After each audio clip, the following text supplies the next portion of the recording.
Good morning students. We have to read from page number 87. कल हमने पढ़ा था कि जो महमूद था, गजनी का महमूद, वो ये जानता था कि वो एक गुलाम का बेटा है, पर वो खलीफा से सुल्तान का टाइटल लेना चाहता था। और खलीफा भी सुन्नी गजनवी को, ये जो गजनवी थे यानी कि गजनवी के शासक थे महमूद, उसको सुन्नी होने की वजह से सपोर्ट देना चाहते थे ताकि शिया और सुन्नी दोनों की सत्ता में या पावर में संतुलन बना रहे, बैलेंस बना रहे। The sultan Turks entered Turan as soldiers in the armies of the Samanid and Kara Khanid, non Muslim तुर्क फ्रॉम फर्दर ईस्ट। सल्जुक ये दो ब्रदर थे सल्जुक, इन्होंने तुरान में एंटर किया एक सोल्जर के रूप में, और ये समानियों की सेना में, और जो काराखानी थे ये ईस्ट की तरफ से आए हुए तुर्क थे, पर ये मुस्लिम नहीं थे काराखानी, तो इनकी सेनाओं में ये सोल्जर के रूप में काम करते थे। They later established themselves as a powerful group under the leadership of two brothers Tughril and Chaghri Beg. और बाद में इन्होंने क्या किया, इन्होंने दो भाइयों की लीडरशिप में अपने आप को एक तरह से पावरफुल एस्टेब्लिश किया, पावरफुल ग्रुप के रूप में। और ये जो दो ब्रदर थे वो तुगरिल बेग और Chaghri Beg, taking advantage of chaos following the death of Mahmud of Ghazni के महमूद की जब डेथ हुई तो उससे एक अराजकता फैल गई और इन्होंने उसका लाभ उठाया। The Seljuk conquered Khurasan in 1037 and made Nishapur their first capital। Seljuk ने 1037 ईस्वी में खुरासान को जीता और निशापुर को अपनी पहली राजधानी बनाया। ये भी हमने पढ़ा था, ये ईस्ट की तरफ है ये निशापुर।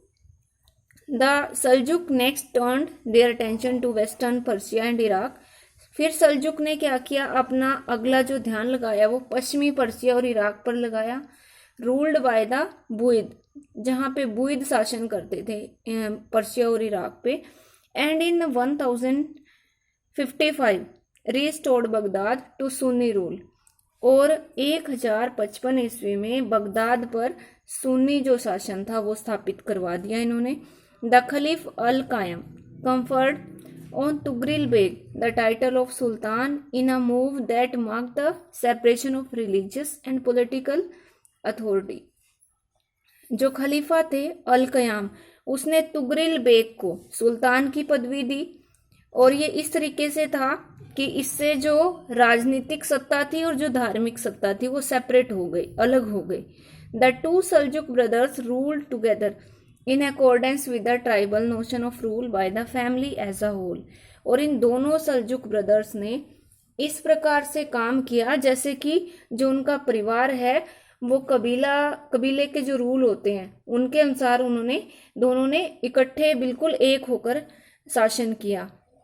तुगरिल वो सक्सीडेड बाय हिज नेफ्यू अल्प अरसलन उनका भतीजा था जिसको उन्होंने गद्दी पर बिठाया अपने बाद, यानी कि उनके बाद अल्प जो अरसलन था वो गद्दी पे बैठा। During Alp Arslan's reign the Seljuk empire expanded to Anatolia, modern Turkey, जो आज के टाइम का टर्की कंट्री है, एक तुर्की देश है, अनाटोलिया उसको कहा जाता था। तो इस अल्प अरसलन के टाइम यानी कि इसके शासन के टाइम जो सल्जुक साम्राज्य था वो अनाटोलिया तक फैल गया, एक्सपेंड हो गया। From the 11th to the 13th century, there was a series of conflicts between European Christians and the Arab states। और फिर 11 से लेकर 13th सेंचुरी तक बहुत सारी लड़ाइयाँ लड़ी गई यूरोप के ईसाइयों के बीच में और अरबों के बीच में। दिस इज डिस्कस्ड बिलो, इसके नेक्स्ट टॉपिक जो होगा हम इसके बारे में डिस्कस करेंगे। Then at the start of the 13th century, the Muslim world found itself on the verge of great disaster. और जब नेक्स्ट 13th सेंचुरी का शुरुआत आया यानी कि शुरू हुई, तो जो मुस्लिम दुनिया थी उसने अपने आप को एक बड़े विनाश की कगार पे पाया। This was a threat from the Mongols, और ये मंगोलों का खतरा था। मंगोल जो थे वो ईस्ट की तरफ से आए थे, मध्य एशिया जिसको कहते हैं सेंट्रल एशिया, वहाँ से ये आए थे और ये नोमैडिक पीपल थे। The last but most decisive of all nomadic assault on settled civilisation, और ये सबसे लास्ट था पर ज़्यादा निर्णायक था। ये जो असोल्ट होता है, प्रहार, नोमैडिक असोल्ट, इन नोमैडिक पीपल की तरफ से जो प्रहार किया गया वो निर्णायक साबित हुआ और लास्ट भी, क्योंकि इसके बाद जो ये एम्पायर था वो समाप्त हो गया। यहाँ पर जो मुस्लिम एम्पायर था ऑन सेटल्ड सिविलाइजेशन, और ये जो एक स्थापित सभ्यता थी इसके ऊपर ये एक प्रहार था। Next point is crusades. Crusade बोलते हैं धर्म युद्ध, जो धर्म के नाम पर हों। In medieval Islamic societies Christians were regarded as the people of the book. मध्यकालीन इस्लामी जो समाज था उसमें ईसाइयों को पुस्तक के लोग, पीपल ऑफ बुक समझा जाता था।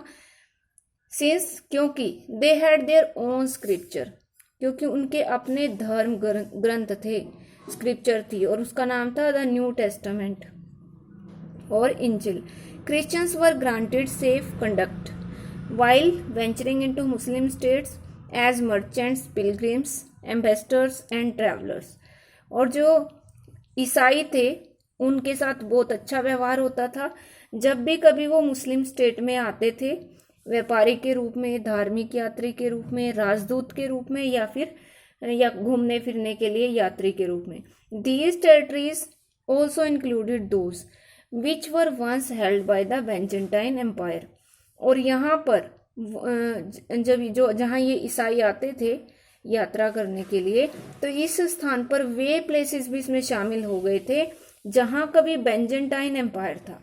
बेंजेंटाइन एम्पायर हमने अभी पढ़ा है ये, तो इसमें हमने पढ़ा था जो उमय्यद वंश शुरू हुआ था, मुआवियों ने शुरू किया था, तो उन्होंने इस बेंजेंटाइन एम्पायर पर कब्जा कर लिया था, और इससे पहले यहाँ पे ईसाइयों का कब्जा था।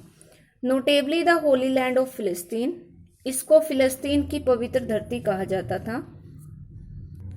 एक तो ये फिलिस्तीन की होली लैंड थी, और दूसरा रीजन क्या था, Jerusalem was conquered by the Arabs in 638। अरबों के द्वारा 638 ईस्वी में जेरूसलम को जीत लिया गया था। और ये जेरूसलम कौन सी जगह थी? It was ever present in the Christian imagination as the place of Jesus, यानी कि आज तक जीतने के बाद के बहुत टाइम तक क्रिश्चियन जो थे, ईसाइयों के कल्पना में आज भी ये जीसस के स्थान के रूप में याद था उनको।